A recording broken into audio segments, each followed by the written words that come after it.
Hello Virgo, Sun, Moon, Rising, and Venus signs. Kamusta kayo? Sana po'y nasa mabuti kayong kalagayan. Welcome back po sa Star Tarot. Kung bago kayo dito, welcome din kayo. Thank you sa inyong support. I truly appreciate it. God bless you all, Virgo. We have the Chariot, and you'll never get anywhere if you keep standing still. That's very true, diba? Kung walang action, ay naku, walang mangyayari. You're not going anywhere. Walang progress, walang magpo-prosper. Kahit gaano kaganda ang mga ideas ninyo, Virgo.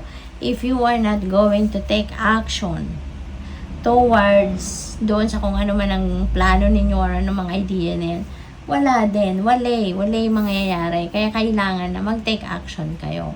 No? Gawa ninyo ng paraan. Okay? Kung ano man yung mga ideas ninyo, ano man yung mga plano ninyo, take action towards that. Para makita ninyo sa inyong realidad, no? Ang ganda ng plano ninyo. We have 9 of Pentacles. Ayan. For some of you, itong maganda rin, no? Kasi magbubunga na ang pinaghirapan ninyo, magbubunga na ang kasipagan ninyo, yung diligence ninyo, yung tiyaga ninyo, no, yung efforts ninyo sa trabaho ninyo. So ngayon, kung ano man yan, trabaho ninyong ginagawa, you're going to reap the rewards of your hard work sa ngayon. Meron ditong financial abundance, financial prosperity, financial comfort that you are going to experience kasi ito na yung financial success ninyo. You are going to to embrace it and enjoy it, no? We have 5 of Wands. Ayan, so siguro meron nakikipag-discussion sa inyo rito. Virgo, you are not on the same page with someone or with a group of people. May mga tao rito na hindi nag-agree sa inyo or baka nakikipag-diskusyon, no? Baka merong baka gusto nila yung masunod mo. Yun ang sundin mo. Yung sila, anong sinasabi nila, maaring yun ang gusto nilang sundin mo, no? Hindi naman pwede, 'di ba, Virgo? Kasi parang meron din kayo ditong ipinaglalaban. Meron din kayong ipinupush dito na nasa isip din ninyo na gusto rin ninyo. Kaya may conflict, no? Hindi kayo nagkakaintindihan rito, no, with a group of people. We have 3 of Pentacles. Ayan. So, siguro meron dito teamwork. Ayan. So, siguro magkakaayos din kayo with these people, no? So, siguro you will end up teaming with them, teaming up with them. Baka eventually meron dito atras, magpapakumbaba, no? At maaring yan ang magsisimula ng magandang pag-uusap, no, between you and a group of people. And maaring mag-end up kayo into a collaboration, no? So instead na mag-away-away kayo dahil ini-insist ng bawat isa yung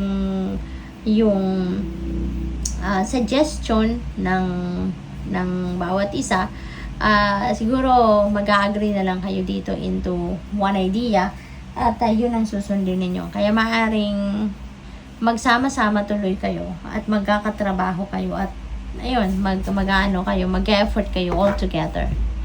What else? We have the Emperor. Yan, things are going to be back in order sa inyo, Virgo. So, napakaganda. Kasi, magiging maayos na ang lahat. Unti-unti, aayusin mo na yung buhay ninyo. Aayusin ninyo yung mga bagay-bagay sa buhay ninyo. Ngayon, siguro, mas makakapag-focus na kayo. No, Virgo? Possible then na kung nagtatrabaho kayo, no, baka may promotion dito. Baka may promotion. Baka meron din ditong pag-angat, no, ng inyong posisyon sa trabaho. You will become a manager siguro, or you will become a supervisor, lead, yung ganon, no. So, merong pag-asenso, no, ng inyong posisyon sa inyong trabaho. So, good luck sa'yo. We have the Patient Witch. Ayan. So, kailangan ninyo din ngayon magpahinga, no? Nakuha nyo na ngayon yung bunga ng inyong pagsisikap. May premyo na kayo. May financial reward na kayo. So, isavor nyo naman yun. Okay? So, pahinga muna kayo. Mag-leave muna kayo sa trabaho ng kahit ilang araw lang para isavor nyo naman yung bunga ng inyong pagsisikap, ng inyong pagtatrabaho. Magpahinga muna kayo. Mag-chill muna kayo. Okay?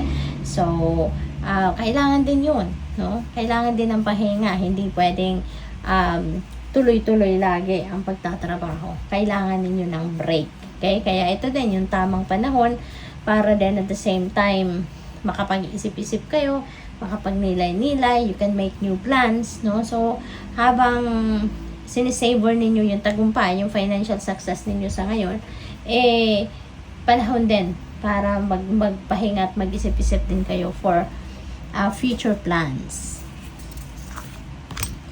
We have justice. Yan, you are getting what you deserve, Virgo. Kung anong para sa'yo, makukuha ninyo. Kung anong deserve ninyo, makukuha ninyo. So, inaasikaso din ninyo rito ngayon yung pag-aayos talaga ng buhay ninyo, no?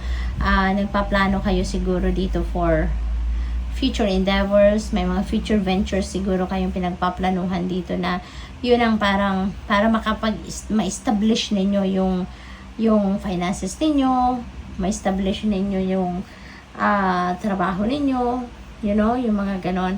At saka kung ano yung pinaniniwalaan ninyo rito, no? Kung ano yung mga pinaninindigan ninyo, filosofiya, mga ganon. Yan ang susundin ninyo, yun ang gagamitin ninyo dito, no? So, good luck sa'yo. We have Queen of Pentacles. Ayan, so may offers, Virgo. Meron paparating dito ng mga offers sa inyo na maaaring maghahatid sa inyo ng financial blessings, no? Or financial opportunities na magbibigay sa inyo ng financial comfort, abundance, prosperity, 'di ba? Maaaring ito yung mga opportunities na magagamit niyo para makapagsimula kayo mag-build ng sarili ninyong financial empire. Kaya maganda 'to, no? You don't need to do sacrifices kasi deserve niyo ito. Kaya maaaring meron ditong dadating na oportunidad na big time, no? Maaaring ganon. Yung hindi nyo na kailangang i-sacrifice ang kung ano man para makuha ninyo yung yaman na to or yung trabahong lucrative job na to, yung ganon. You can have it all. So, good luck. Thank you for watching. Love and light. Namaste.